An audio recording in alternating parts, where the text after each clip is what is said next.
ஆலயத்திலே மாதந்தோறும் வளர்பிறை மற்றும் தேய்பிறை என்று சொல்லக்கூடிய சுக்லபக்ஷம் கிருஷ்ணபக்ஷம் என்று சொல்லக்கூடிய இந்த பஞ்சமி திதியிலே வாராந்திலே விசேஷமான முறையிலே இந்த ஹோமங்களானது இந்த சிறப்பான முறையிலே அம்பிகையினுடைய திருவருளால் நடந்து கொண்டிருக்கிறது.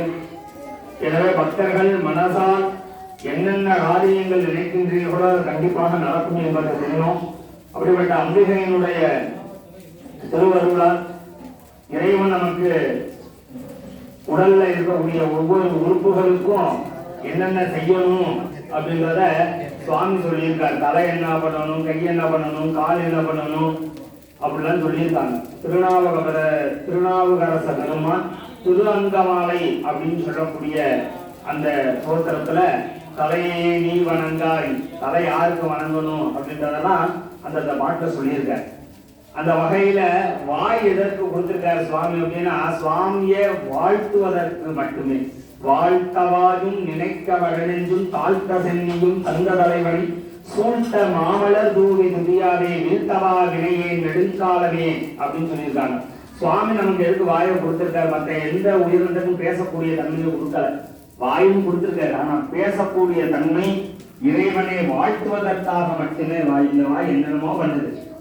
சாப்பிடும் போதும் பேசுது, குளிக்கும் போதும் பேசுது, தூங்கும் போதும் பேசணும், எப்பொழுதும் பேசிட்டே தான் இருக்கும். அப்ப எப்பெல்லாம் பேசக்கூடாது அப்படின்னா, யஜ்ஞங்கள் நடக்கப்படும் பொழுது, ஹோமங்கள் நடக்கப்படும் பொழுது பேசக்கூடாது. நம்மளுடைய அதனாலதான் சொல்லுவாங்க, ஹோமங்கள் செய்யப்படுறது மனம் மொழி மெய்களால் நீள நினைந்து இந்த வழிபாட்டினை செய்யணும். மனம் இருக்கும், மொழி மெய், உடலாலும் மனத்தாலும் எண்ணத்தாலும் எல்லாமே எங்க கொடுக்குறாங்க? இந்த அக்னிகாரியம் யஜ்யம் சொல்லுவோம். இந்த ஹோமங்கள்ல இருக்கணும். சுவாமிக்கு நைவேத்தியம் பண்றோம், சுவாமி சாப்பிடுறது இல்லை. ஆனா அக்னியில போடக்கூடிய எந்த ஒரு பொருளும் பஸ்மம் ஆயிடுது. அதை என்ன நினைக்கிறோங்க? சுவாமியே அந்த பொருளை எடுத்துல அப்படின்னு நினைக்கிறோம். அதனால இந்த வாய் எதற்கு கொடுத்தது அப்படின்னா, சுவாமியை வாழ்த்த, மற்றவங்களை வாழ்த்துறோம், மற்றவங்களை வாழ்த்துறோம், வாழ்க வாழ்கன்னு போடுறோம். ஆனா சுவாமியை வாழ்க வாழ்கன்றதுக்கு சண்டியாகத்துல 13 அத்தியாயத்திலையும் ஒவ்வொரு தேவதை இருக்கு. அந்த அத்தியாயத்துல இருக்கக்கூடிய தேவதையை வாழ்வதற்காக ஜெய ஜெய அப்படின்னு சொல்லுவோம். ஜெய ஜெய அப்படின்னா வெற்றின்னு அர்த்தம். நம்ம என்னென்ன காரியங்கள் நினைக்கிறோமோ அப்படிப்பட்ட அம்பாலை வாழ்த்தணும் அப்படின்னோம்னாலே அம்பாள் மனம் மகிழ்ந்து நமக்கு வேண்டிய வரங்கள்லாம் தருவா அப்படின்றது சாஸ்திரம் சொல்லுது. அப்படிப்பட்ட வாராயி இப்ப ஒவ்வொரு சோஸ்திரத்தையும் ஜெய ஜெய ஜெய ஜெயா அப்படின்ற ஒரு சோஸ்திரத்தை சொல்லுங்க. ஜெய் மகாகாளிகே ஜெய ஜெயா வாயத்திறந்து சொல்லலாம்.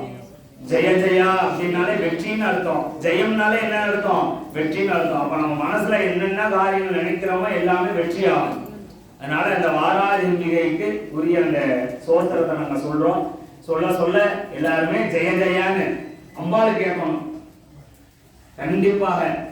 அதாவது ஒரு பழமொழி கூட சொல்லுவா, அழுத பிள்ளைக்கு தான் பாடு. குழந்தை எதுக்கு அழுதுன்றது தாய்க்கு மட்டும்தான் தெரியும், அதை யாருக்குமே தெரியாது. எதுக்கு அழுகுது குழந்தை அப்படின்னா, பசிக்கு அழுகுதா, அன்னைக்காக பார்க்கறதுக்கு அழுகுதா அப்படின்றது தெரியும். அதனால அழுத பிள்ளைக்கு தான் பாடணும். எந்த அளவுக்கு மனம் மொழி மெய்களால் இறைவனை அம்பால மனசார பிரார்த்தனை பண்றோமோ அதற்கு தகுந்தாற் போல நமக்கும் அந்த காரியங்கள் வெற்றி கிட்டும். அதனால அம்பால வாழ்த்தலாம், தவறே கிடையாது. அதனால சொல்லப்படும் பொழுது ஜெய ஜெயா அப்படின்ற வார்த்தை சொல்லிக்கோங்க.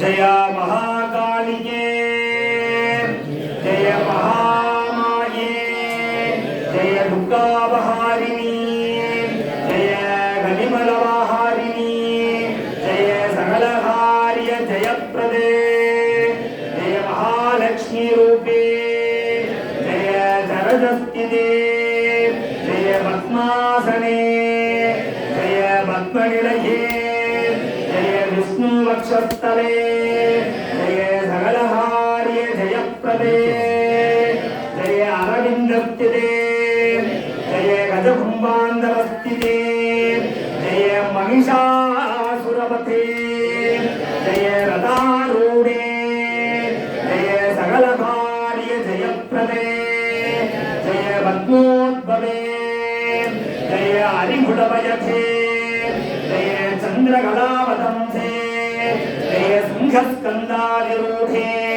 ஜெய சர்வகாமவலப்ரதே ஜெய மகா सरस्वती जय श्रीधांसुतुल्य प्रभे जय गौरी देह समुद्भवे जय सकल विद्या प्रदे जय सकल कला वल्लभे जय सकल विद्या भारांगते जय सकल कार्य जय प्रदे जय धूम्रलोचनपते जय दिवाकर निभे जय पद्मावतंभे जय भैरवांकनिलये जय सकल कार्य जय प्रदे जय वाराहि अंबिके जय वार्दाली अंबिके जय पद्मासने जय अश्वारूढ़वाहने जय पंचमी देवी जय रत्नपीठस्थिते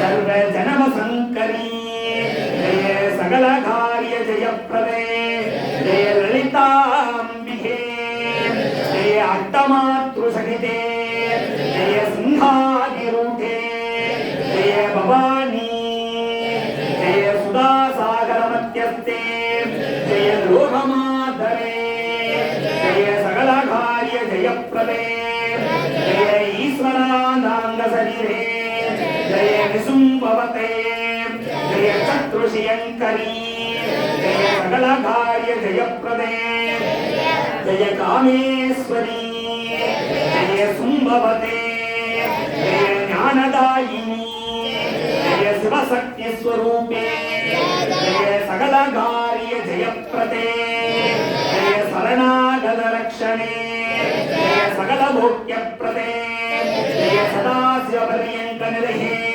जय सकल कार्य जय प्रदे जय भुवनेश्वरी देवी जय देवता सर्वभौमे जय सर्वसुख परप्रदे जय कमलाक्ष गौरी सेविते जय जगन्मातरे जय सकल कार्य जय प्रदे जय राजराजेश्वरी अंबिके जय ज्ञानदायिनी अंबिके जय गुरुमंडल रूपिणी जय सकल देवत स्वरूपिणी जय वाराहि अंबिके जय वारा